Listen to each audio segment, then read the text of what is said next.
dari anak telinga ke anak telinga itu wajah.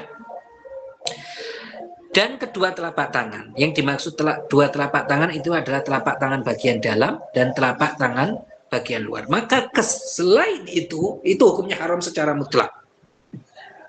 Haram secara mutlak itu bagaimana ya? Dengan syahwat atau tanpa syahwat? Hukumnya haram.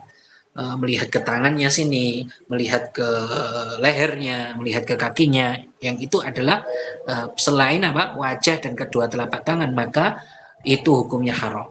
Atau melihatnya ke wajah atau melihatnya ke kedua telapak tangan tetapi dengan syahwat, maka itu juga haram. Berarti kalau dengan syahwat itu hukumnya haram, melihat wajah atau melihat kedua telapak tangan.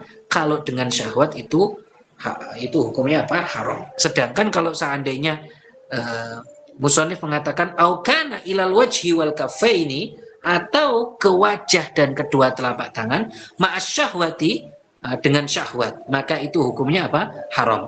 Fa in kana bila syahwa, kalau seandainya tanpa syahwat, wa khawfi fitnatin, dan tanpa adanya ketakutan terjadi kerusakan, fitnah itu terjadi kerusakan, halan nadharu ilaihima, maka boleh melihat, hukumnya halal melihat ilaihima, ke keduanya, yaitu ke wajah dan kedua telapak tangan.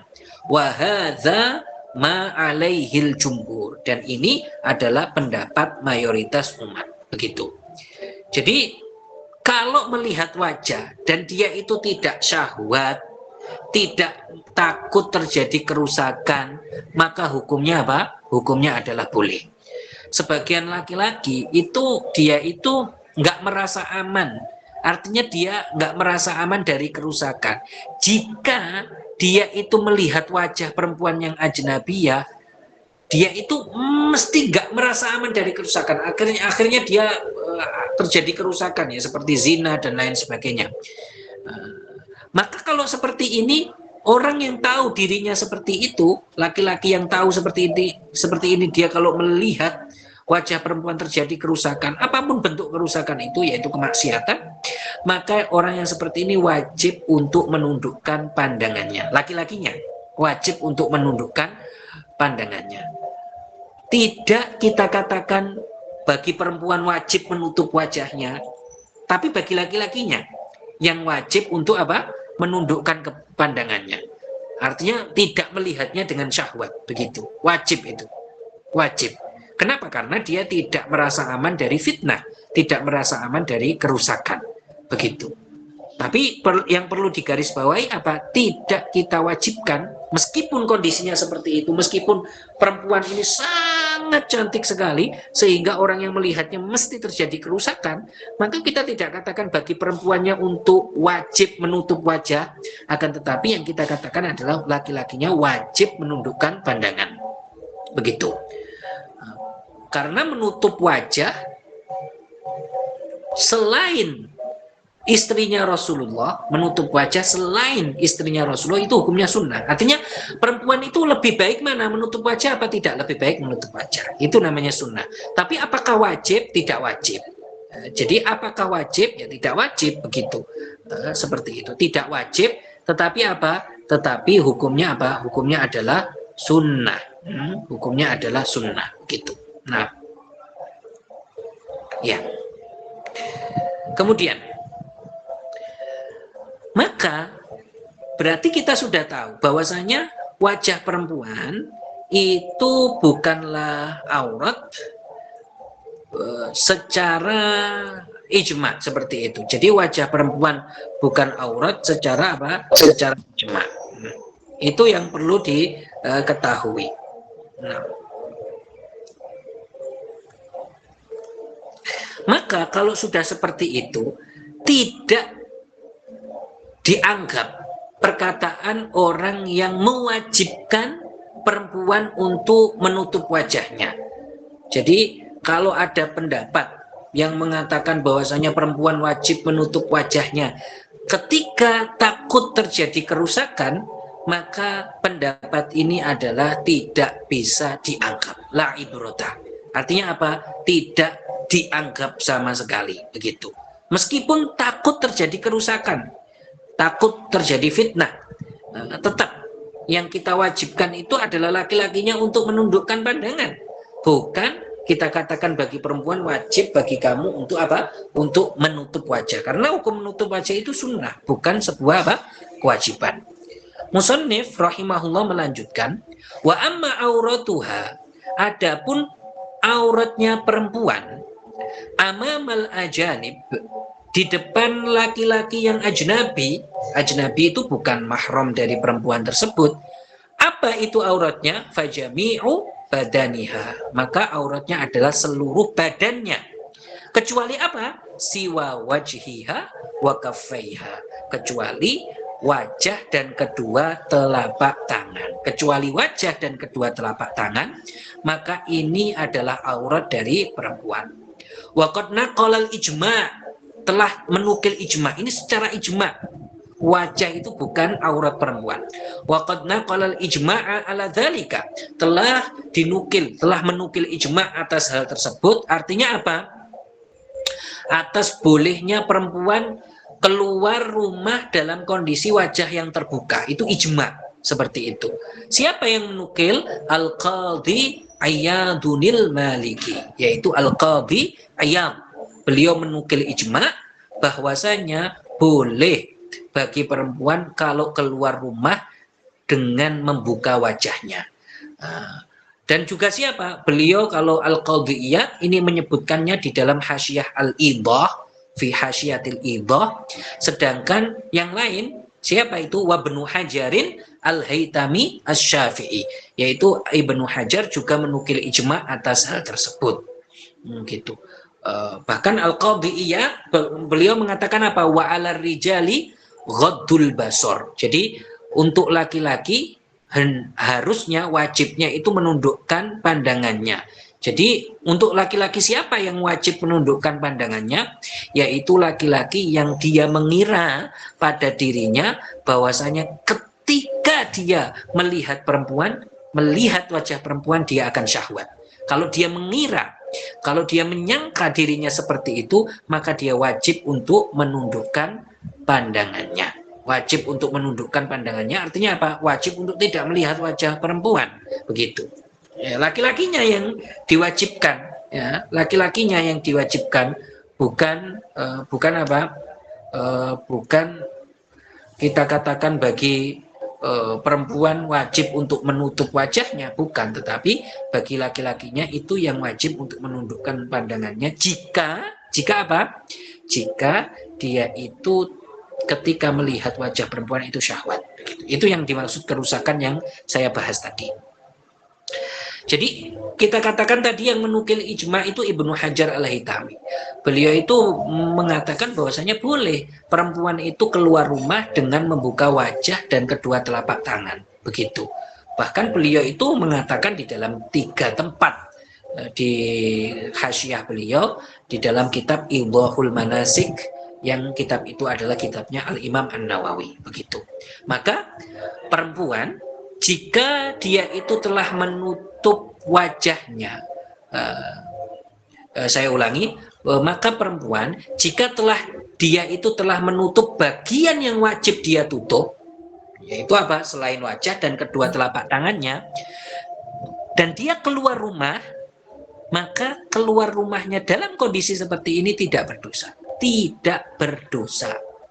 Keluar rumah dengan kondisi seperti ini tidak berdosa. Akan tetapi yang wajib itu adalah laki-laki untuk menundukkan pandangannya. Artinya menundukkan pandangannya ini bagaimana? Artinya adalah untuk tidak melihat perempuan itu, untuk tidak melihat wajah perempuan dengan syahwat. Itu namanya menundukkan pandangan.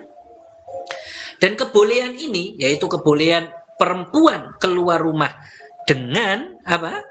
Dengan menutup selain wajah dan kedua telapak tangan, artinya dengan kondisi wajah ini terbuka, ini kebolehan ini secara ijma'. Maka nggak bisa seseorang itu membantah ijma' seperti ini, begitu. Waqala, musannif mengatakan, melanjutkan, waqala,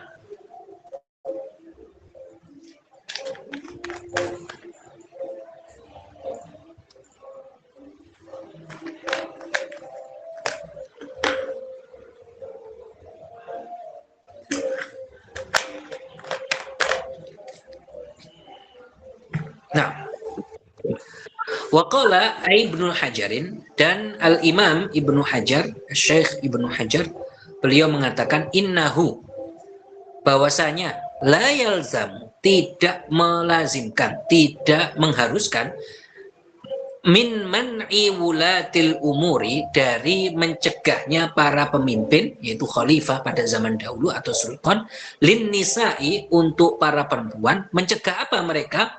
Al khuruja, mereka para pemimpin itu mencegah perempuan untuk keluar safiratin, dalam kondisi terbuka, aikashifatin, ya, dalam kondisi terbuka, al wajha, dalam kondisi wajah yang terbuka, lil maslahatil ammati, karena untuk kemaslahatan umum.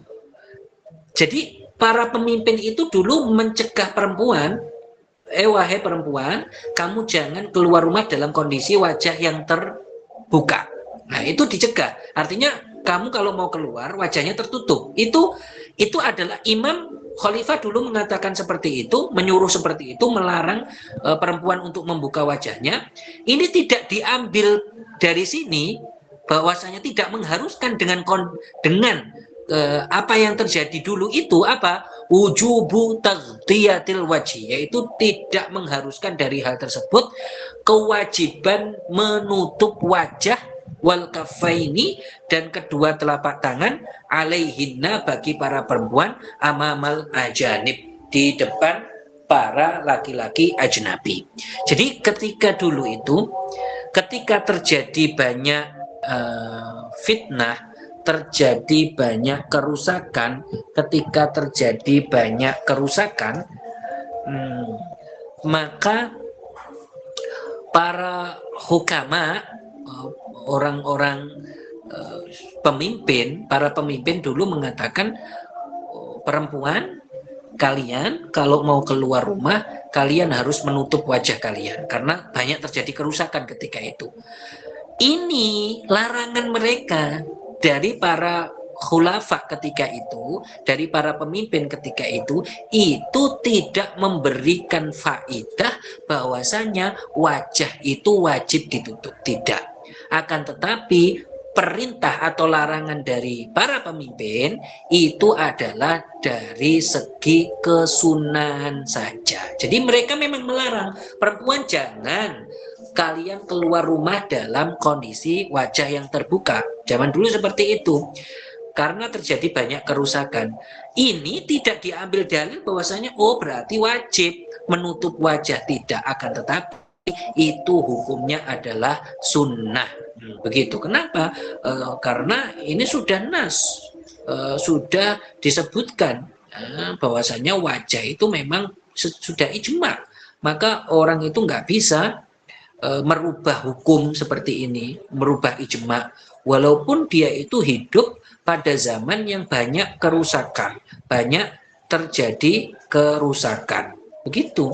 Jadi tidak sekedar adanya kerusakan. Artinya kerusakan apa yang saya ulang-ulangi dari tadi? Kerusakan itu apa? Yaitu banyak fitnah yang timbul karena orang-orang melihat wajah perempuan. Meskipun seandainya banyak terjadi kerusakan seperti itu, tidak dikatakan wajib bagi perempuan itu untuk menutup wajahnya. Tidak dikatakan seperti itu. Tidak seperti itu. Nah, tidak dikatakan seperti itu.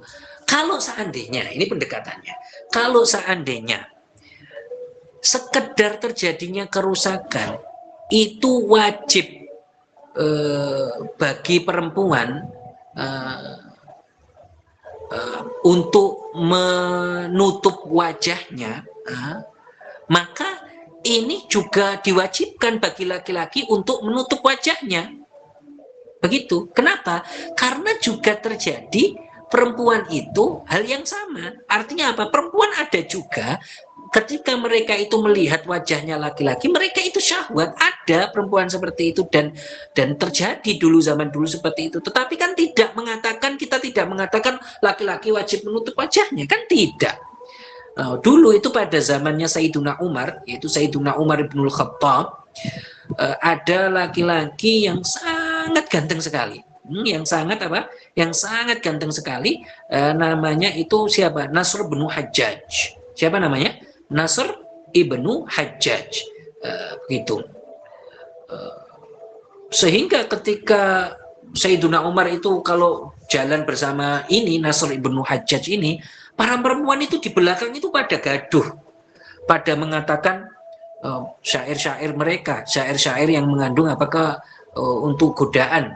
Mereka mengatakan apa? Hal min sabilin ila khamrin fa ashrabaha am min sabilin ila Nasr ibn Hajjaji. Jadi apakah ada jalan ke khamr untuk aku minum, ini perempuan-perempuan itu mengatakan, atau ada jalan untuk kita itu bisa mendapatkan siapa? Nasr ibnu Hajjaj. Jadi mereka menyerupakan halnya seperti itu. Jadi keduanya itu menurut mereka sesuatu yang bagaimana jalannya agar bisa saya mendapatkan Nasr ibnu Hajjaj ini bagaimana begitu. Artinya apa? Ya artinya mereka itu ya terjadi kerusakan pada perempuan-perempuan itu, syahwat mereka begitu.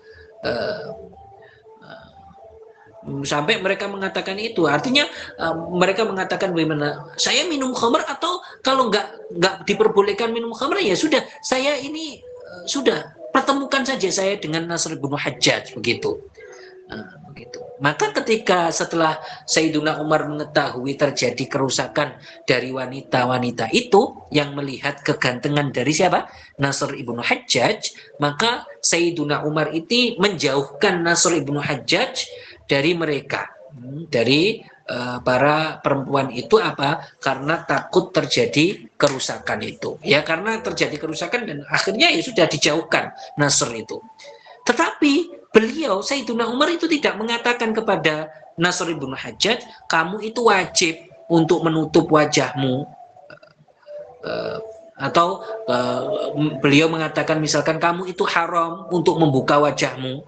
Tidak, beliau tidak mengatakan hal tersebut. Begitu. Dan juga terjadi juga di zamannya Sayyiduna Umar ini laki-laki lain, ini beliau juga sangat ganteng sekali. Bahkan karena kegantengannya beliau ini dijuluki Yusuf hadhil ummah. Jadi Yusufnya umat ini. Karena apa? Karena sangat gantengnya sekali. Karena sangat ganteng sekali dijuluki seperti itu. Siapa? Yusuf hadhil ummah katanya. Karena sangat ganteng sekali. Sehingga agar orang ini tidak terjadi kerusakan, apa yang dikatakan Sayyiduna Umar kepada laki-laki ini? Jadi beliau mengatakannya bukan karena untuk mewajibkan begitu. Beliau cuma mengatakan agar ya tidak terjadi banyak kerusakan saja. Akhirnya beliau mengatakan apa kepada laki-laki ini? Cukur rambut kamu, ihlik ra'saka, cukur rambut kamu, atau gundul rambut kamu. Biasanya kalau orang digundul rambutnya kan berkurang kegantengannya. Biasanya kan seperti itu. Maka apa yang dilakukan orang ini? Orang ini menuruti apa yang dikatakan oleh Sayyiduna Umar. Orang ini mencukur rambutnya, kemudian sehingga rambutnya gundul. Tetapi setelah dicukur, setelah digunduli rambutnya, ternyata tambah ganteng sekali. Ternyata tambah ganteng orangnya.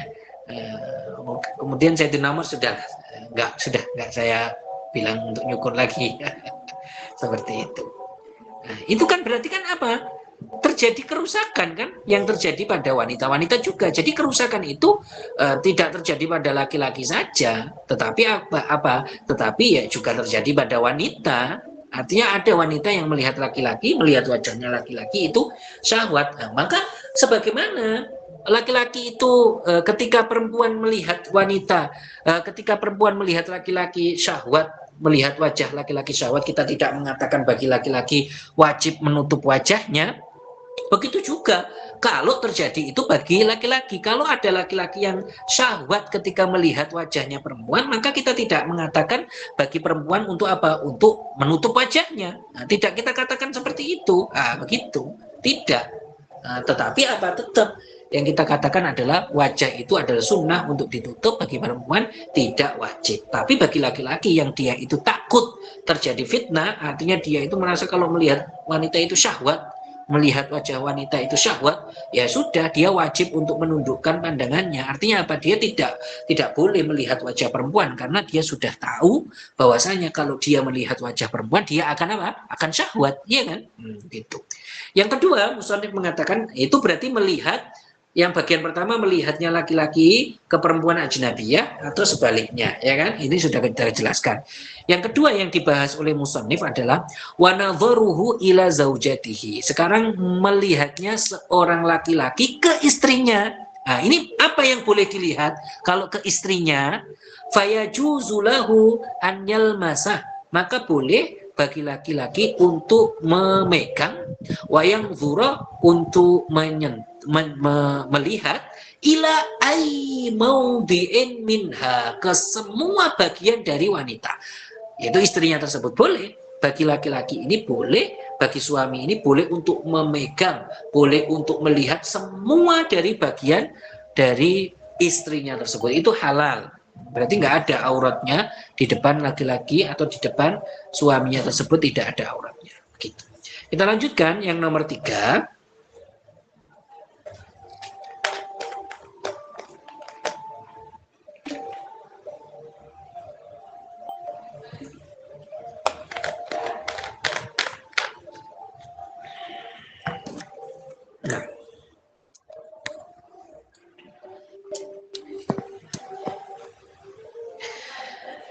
Wa nadharuhu, tadi kalau kalian ingat bagian pertama melihat ke siapa? Ke wanita ajnabiyah, ya kan?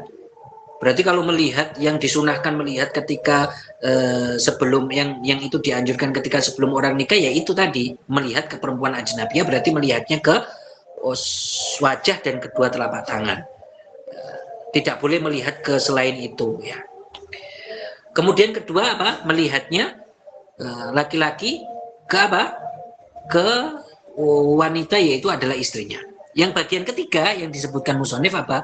Wa nadharuhu, dan melihatnya laki-laki ila zawati maharimi, ke seluruh mahramnya. Seluruh mahramnya. Fayajuz, maka boleh. Artinya boleh tanpa syahwat. Ke mana? Ila ma adama baina surrati wa rukbah. Ke selain bagian antara pusar dan lutut. Jadi boleh mahram, laki-laki melihat mahramnya yang itu adalah selain di antara pusar dan lutut, boleh. Asalkan catatannya apa? Tanpa syahwat. Tanpa syahwat boleh melihat ke bagian selain antara pusar dan lutut, itu hukumnya apa? Hukumnya boleh, asalkan apa? Asalkan tanpa syahwat. Koidnya tetap tanpa syahwat. Berarti boleh melihat tangannya, boleh melihat rambutnya, boleh melihat lehernya, dan lain sebagainya. Pokoknya yang tidak boleh hanya melihat di antara pusar dan lutut. Mahram itu siapa? Ya jadi perlu tahu. Bukan semua keluarga itu mahram, bukan. Harus tahu juga. Wal mahramu man haruma nikahuha ala ta'bid. Mahram itu adalah orang yang haram dinikahi selamanya. Itu namanya mahram. Selamanya nggak boleh dinikahi. Bisa babi nasab, entah itu karena sebab nasab, misalkan sebab nasab ya seperti ibu, adik kandung, adik perempuan kandung, auraba, atau seperti atau dengan sebab menyusui, misalkan ibu susuan, au musaharah, atau disebabkan pernikahan, yaitu seperti ibu mertua. Kal binti, dicontohkan seperti anak. Wal ukhti, seperti kal binti, ini berarti contoh yang pertama yaitu nasab. Wal ukhti, yaitu saudara, minar rodha, dari susuan, sepersusuan. Wa ummi zaujah, dan ibu dari istri, yaitu ibu mertua. Ini namanya apa? Namanya mahram. Nah, ini bagian kita. Wa nadharuhu ilal mar'ati, bagian keempat, melihatnya seorang laki-laki ke perempuan idza arada ziwaja biha, jika dia itu menginginkan untuk menikahi. Jadi di Islam itu ada istilahnya nadhar. Oh, kamu sudah nadhar apa belum? Nah, jadi nazar ini bagaimana? Ini adalah nazar ini bagi perempuan atau bagi laki-laki yang mau menikahi seorang perempuan. Ini ada istilahnya nazar, itu melihat dulu. Kan dia mau menikahinya, kan harus melihat. Fayajuzu, maka boleh. Fayajuzu lahu, maka diperbolehkan baginya an yanzura, diperbolehkan bagi laki-laki ini untuk melihat ila wajhiha, ke wajah perempuan tersebut, wa kaffaiha, dan melihat kedua telapak tangannya, zahirihima wa batinihima, zahir kedua telapak tangan atau batinnya, itu boleh. Tetapi catatannya tetap apa? Tanpa syahwat. Berarti ya sama, kebolehannya itu melihat apa? Wajah dan kedua telapak tangan, tapi catatannya apa? Tanpa syahwat. Id yustadallu. Kenapa kok melihat wajah itu butuh? Id yustadallu bil wajhi alal jamal. Karena ditunjukkan dengan wajah tersebut adalah kecantikan. Jadi kalau melihat kecantikan kan ditunjukkan dengan wajah.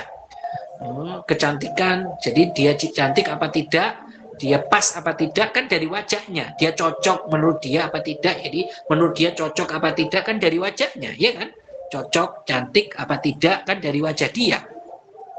Makanya boleh melihat wajah. Wabil kafaini ala khusubatil badan. Nah, jadi kalau dengan kedua telapak tangan itu boleh melihat kedua telapak tangan atas kerasnya atau keringnya badan. Jadi badannya itu bisa dilihat dari kedua telapak tangannya. Jadi lembutnya badannya apa tidak itu bisa dilihat dari telapak tangannya, begitu. Nah, dan ingat, tidak boleh melihat selain itu. Tidak boleh. Walaupun dia, saya mau menikahinya. Apakah boleh saya melihat lengannya? Enggak. Enggak boleh. Sudah cukup melihat tangan yang bagian luar atau tangan bagian dalam. Ini sudah cukup untuk menilai badannya bagaimana. Ya kurang lebih sama. Gitu. Tidak dia, makanya saya bilang kemarin gitu. Kalau mau melihat rambutnya yang itu aurat, saya pengen lihat rambutnya, ya sudah, ibunya suruh melihat, yaitu ibu laki-laki ini suruh melihat. Nanti suruh cerita, rambutnya itu nak keriting, rambutnya itu nak lurus, misalkan gitu. Seperti itu. Berarti nggak boleh kalau dia itu melihat selain, ya, melihat keselain apa? Wajah dan kedua telapak tangan. Nggak boleh. Keselain itu nggak boleh. Nah, oke. Sekarang bagian melihat kelima adalah wanadharuhu, dan melihatnya laki-laki ilal mar'ati, ke perempuan inda mudawamatiha, ketika ingin untuk apa? Untuk mengobatinya. Nah, ini penting bagi misalkan yang dari kita ada yang dokter, atau dari kita ada yang tabib misalkan, atau dari kita ada yang pokoknya tugasnya mengobati, maka bagaimana, apa yang boleh dilihat dari bagian perempuan kalau seandainya pasiennya perempuan? Fayajuzu, maka boleh melihat ilal mawadhi, ke tempat-tempat allati yuhtaju ilaiha, yang butuh untuk dilihat, untuk pengobatan tersebut. Boleh dibuka, boleh dilihat, yang butuh untuk diobati, boleh dibuka, boleh dilihat. Tapi yang perlu diperhatikan, tidak membuka seluruh badannya, tidak.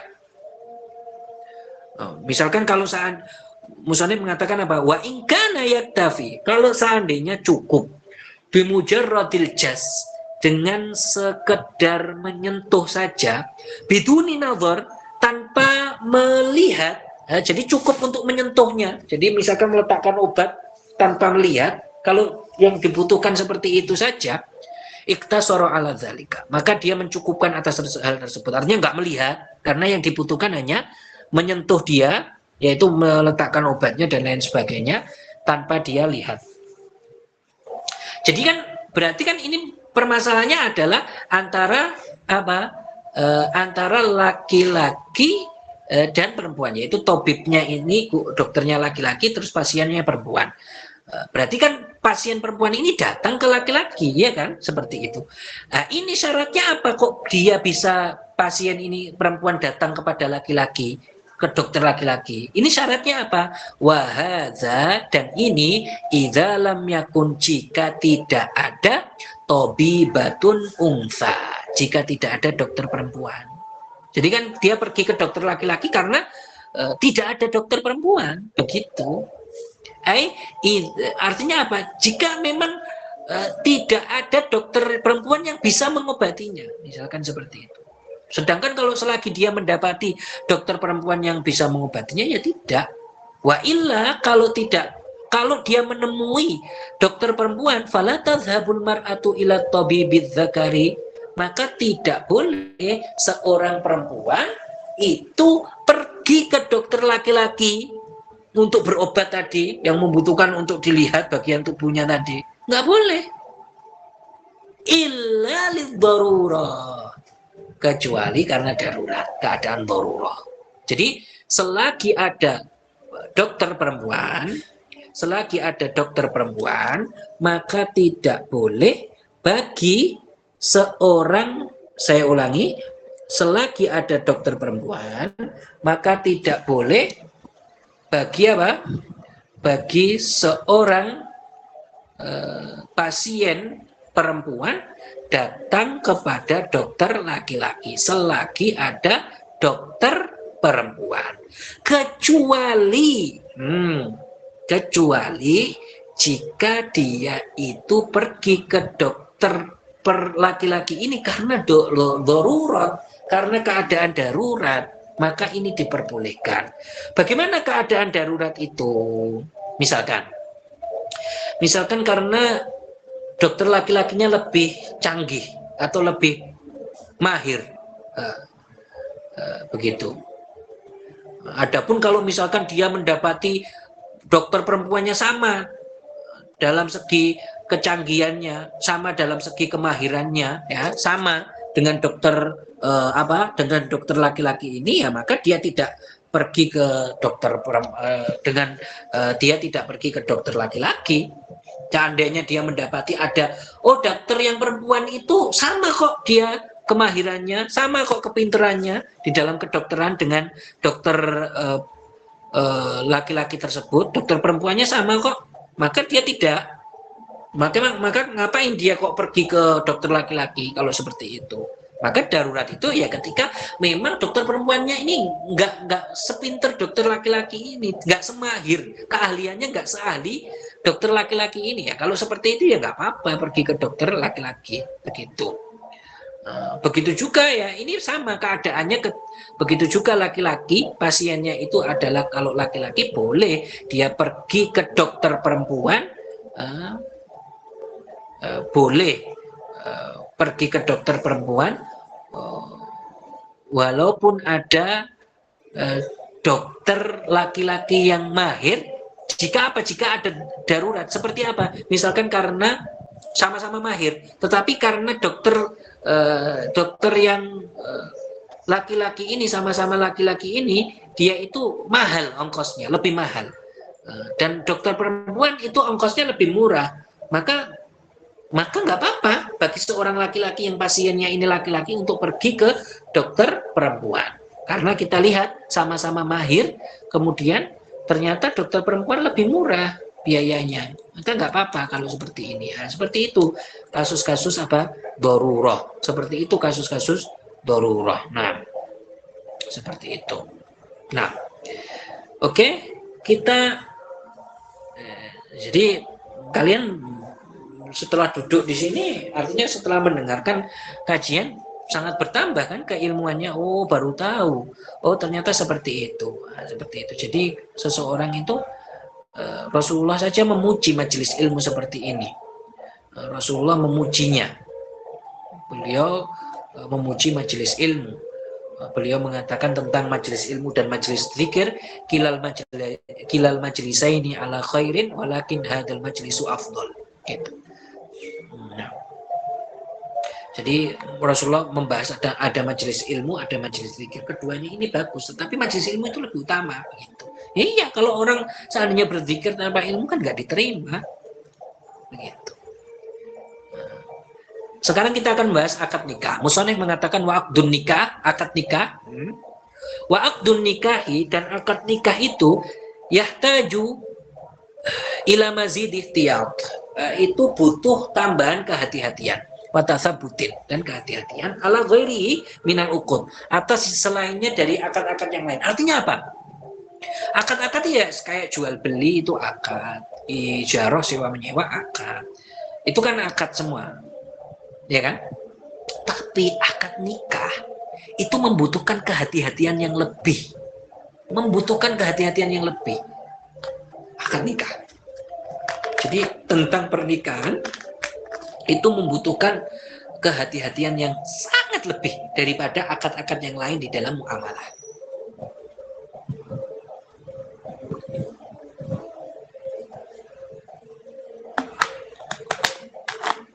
Nah, kenapa? Lima yatarottabu alal ikhlali, karena bisa ada hal-hal yang bersangkut pautan dengan alal ikhlali, ketika ada sesuatu yang kurang dari akad nikah tersebut, atau atas sesuatu yang dikurangi bisyartin min syurutihi, dari syarat-syarat nikah. Itu akan ada hal yang besar yang bersangkut pautan atas hal tersebut. Kalau seandainya misalkan syarat nikahnya kurang, misalkan seperti itu, maka ada hal yang itu bersangkut pautan di dalamnya, hal-hal yang besar sekali. Nanti akan kita contohkan begitu. Jadi misalkan gini, kalau seandainya akad nikahnya ini rusak, orang kalau nggak belajar kan dia ngira ya akad nikah saya nggak apa-apa, saya dulu nikah dirayakan biasa-biasa saja. Tapi kalau dia seandainya nggak belajar, bisa saja kalau seandainya akad nikahnya rusak, dia nggak tahu. Kalau sampai akad nikahnya rusak, akad nikahnya kalau sampai rusak, kalau sampai seperti itu ya, maka ini bisa menimbulkan apa? Tentang hilangnya nasab. Terus kemudian bisa juga apa? Di situ ada kemuliaan-kemuliaan yang dia langgar. Karena ketidaksahan nikah, ketidaksahan dari akad nikah itu bisa menimbulkan pergaulan yang haram antara suami dan istri. Maka hal tersebut bisa menimbulkan apa? Anaknya itu menjadi anak yang tidak bisa dinisbatkan ke bapaknya. Karena apa? Karena jimaknya laki-laki, hubungan badannya laki-laki dengan perempuan yang dia anggap istrinya itu adalah zina. Dan anaknya menjadi anak zina. Dan anak zina itu tidak dinisbatkan ke bapaknya. Kalau sudah tidak dinisbatkan ke bapaknya, maka anak zina ini apa? Tidak akan mewarisi harta bapaknya, nggak bisa mewarisinya. Dan tidak bisa dinikahkan sebagai walinya juga tidak bisa. Maka oleh karena itu kan berarti ada hal yang besar kalau seseorang itu tidak belajar tentang akad nikah dan tidak berhati-hati tentang akad nikah. Jadi akad nikah itu tidak hanya sekedar pesta yang diketahui oleh orang-orang pada umumnya, tidak, tetapi ilmu itu yang lebih utama. Karena nanti kelanjutan anaknya ini, kelanjutan hubungannya ini berkaitan dengan kesan apa tidak.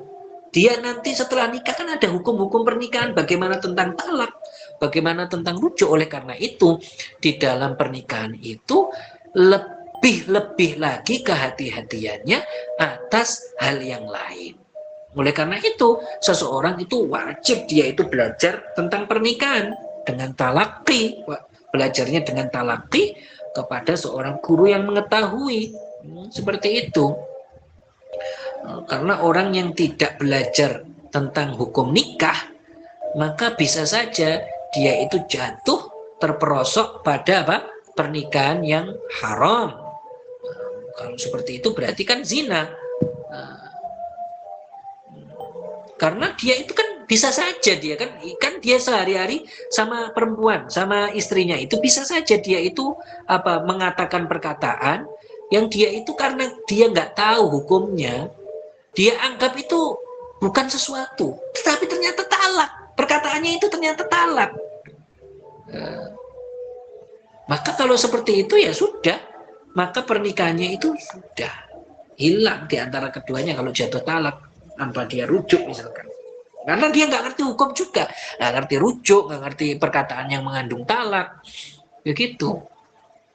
Dan karena kebodohannya, dia mengira ya ini masih istri saya, masih halal loh saya kemarin dirayakan. Tidak seperti itu. Maaf, berarti dia mengira dia itu masih halal, istrinya masih halal, tapi ternyata apa? Ternyata dia itu hidup dengan istrinya dengan keharaman. Artinya apa? Di situ zina, di situ menyentuh sesuatu yang haram, syahwat dan lain sebagainya. Oleh karena itu, syariat itu datang dengan hukum pernikahan dalam rangka menjaga 5 pokok hal yang sangat besar. Jadi tujuan pernikahan itu menjaga 5 hal yang sangat besar atau disebut dengan al-kuliyatul khams. Apa itu? Yaitu hifdzul akal. Pernikahan itu menjaga akal. Saya ulangi. Syariat itu datang, syariat itu datang untuk menjaga 5 hal. 5 hal besar. Syariat ya, secara umum syariat itu datang untuk menjaga 5 hal besar. Apa itu? Hifdzul akal, menjaga akal. Dengan orang belajar syariat, dia terjaga akalnya. Hifdzun nasab, nah, ini pembahasan kita, yaitu menjaga nasab. Salah satunya pernikahan, ini untuk menjaga nasab. Hifdzul mal anil itlaf, syariat datang untuk menjaga apa? Harta dari kerusakan. Hifdzun nafas, menjaga diri, harkat martabat. Hifdzuddin, menjaga agama. Begitu. Maka untuk orang yang mau nikah wajib dia belajar hukum-hukum nikah, hukum-hukum talak. Karena kalau dia seandainya tidak mau belajar hukum talak misalkan, dia sudah nikah, nggak mau belajar hukum talak, bisa saja dia itu mentalak istrinya dan dia tidak mengira bahwasanya istrinya itu adalah haram bagi dia. Dia mengira istrinya ya masih halal, sehingga ya kayak tadi pada dasarnya dia itu hubungannya dengan istri itu haram. Oleh karena itu hukumnya itu wajib, seseorang belajar pernikahan itu hukumnya wajib, bukan sesuatu kamu belajar apa tidak terserah kamu, kalau sempat belajar, kalau enggak ya terserah, bukan seperti itu. Insya Allah pada pertemuan berikutnya kita akan membahas syarat-syarat nikah wali, kita membahas saksi, bagaimana. Harus tahu agar kalian itu tahu nanti wali saya ini memenuhi persyaratan apa tidak, saksi yang saya tunjuk itu memenuhi persyaratan apa tidak, akad, bagaimana akad nikah. Ini kita akan bahas minggu depan. Ya, kalau ada pertanyaan saya persilakan.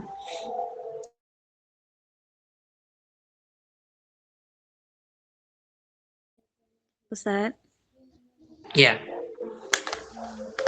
bagaimana hukum melihat aurat perempuan dari HP, Ustaz? Contohnya kayak seorang perempuan dan laki-laki video call gitu, Ustaz. Namun Ya. sang perempuan tidak mengenakan hijab. Bagaimana ya, Ustaz? Ya. HP itu bukan aurat. HP itu kan gambar titik-titik yang terangkai. Itu HP. Hakikatnya HP. Jadi ketika kita melihat HP bukan kita melihat orang, tetapi HP ini adalah rangkaian titik-titik simbol-simbol yang terangkai. Itu HP. Ya seperti itu. Begitu juga komputer. Maka pada dasarnya ketika kita melihat HP itu melihat gambar, bukan melihat orang pada dasarnya, tapi melihat gambar yang representasi dari orang. Itu ya satu. Berarti kalau seseorang melihat rambut perempuan atau melihat gambar rambut atau gambar tadi perempuan yang tidak berhijab, itu tidak berdosa, kecuali kalau melihatnya dengan syahwat. Kecuali kalau melihatnya dengan syahwat, begitu. Ya. Kalau berdosa. Ya, silakan. Assalamualaikum warahmatullahi wabarakatuh, Ustaz. Ya, Pak Sulaiman. Alhamdulillah. Sehat, Ya. Saya baru muncul karena baru tahu kalau ada kajian. Oh iya. Ya. Ini Ustaz, tadi saya sepintas tadi tentang dokter tadi spesial dokter laki perempuan tadinya. Ya. Ini banyak kan memang kita banyak yang nggak tahu. Jadi seandainya kita kan ada dokter ahli kandungan Ustaz ya. dokter ahli kandungan. Ada dokter ahli kandungan wanita, ada dokter kandungan pria yang laki-laki ya. Ini seandainya memang ada dokter kandungan wanita, sebenarnya kita kandungan wanita ya Ustaz ya. Gimana? Enggak, Kita suaranya ngantar istri. Pak, suaranya putus-putus. Oke. 1, 2, 3, 4, 5. Bagaimana sekarang? Ya. Oke. Jadi kita ini kan punya istri ya, pengen ke dokter kandungan. Ada dokter kandungan laki-laki, ada dokter kandungan keduanya itu sama bagusnya dengan istri ya, Ustaz ya. Iya, suaranya tidak terdengar, tapi saya paham. Pertanyaannya apa? Pertanyaannya yaitu cara milihnya kita sebaiknya kan ke dokter kandungan putri, jangan ke laki-laki Iya, itu ya. benar. Dan nggak boleh ke dokter kandungan pria ketika ada dokter kandungan putri, tidak boleh hukumnya haram. Karena kan akan disentuh itu, ya kan? Akan dilihat perutnya. Kecuali kalau memang dokter kandungan laki-laki ini lebih canggih, lebih mahir, atau harganya lebih murah, itu bisa. Tetapi tentu tadi dokternya juga melihat yang diperlukan untuk dilihat. Kalau nggak perlu melihat ya jangan melihat. Kalau nggak seperti itu, kalau hanya diperlukan meriksa saja ya nggak kayak yang viral itu ya itu sudah di luar naral, di luar apa yang kita perkirakan seperti itu. Ya, silakan pertanyaan selanjutnya.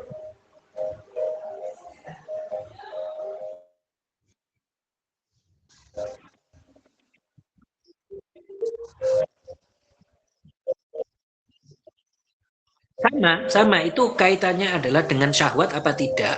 Kalau dengan syahwat haram, kalau tidak ya tidak. Ya, karena itu kan gambar, bukan hakikat orang ada di TV di dalamnya kan enggak. Itu kan gambar yang representasi dari menggambarkan orang. Kayak kalian gambar itu.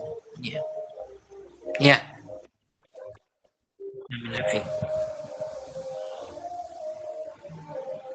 Ya, pertanyaan lain dari teman-teman? Satu lagi Ustaz. Ya. Tentang apa tadi Ustaz? Yang dokter tadi Ustaz. Ya.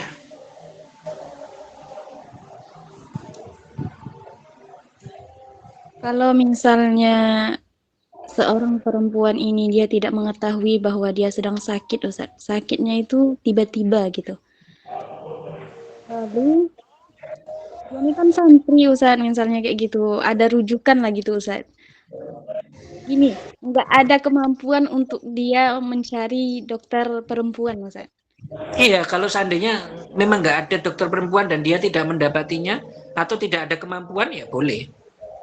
Dia tidak mampu untuk mencarinya itu boleh Ustaz? Iya, karena dia nggak mampu berarti dia nggak mendapati. Ya. Keburu mati nanti. Bisa. Ya. Ya, bercanda saja.